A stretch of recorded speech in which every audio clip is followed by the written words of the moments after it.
This is the NaturoBliss Essential Oil, and it's undiluted and measures 4 ounces, and this is in eucalyptus flavor.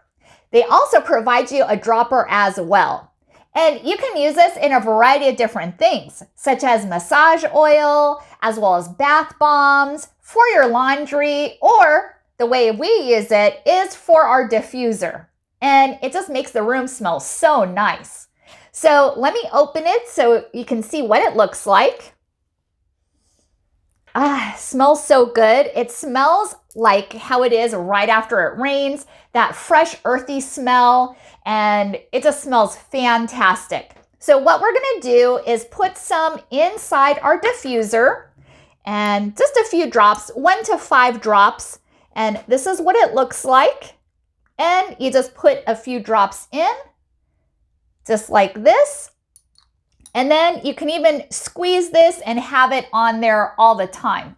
Or you can take it off and replace it with the original cap. And now let me turn it on so you can see what it looks like. It already smells so fantastic.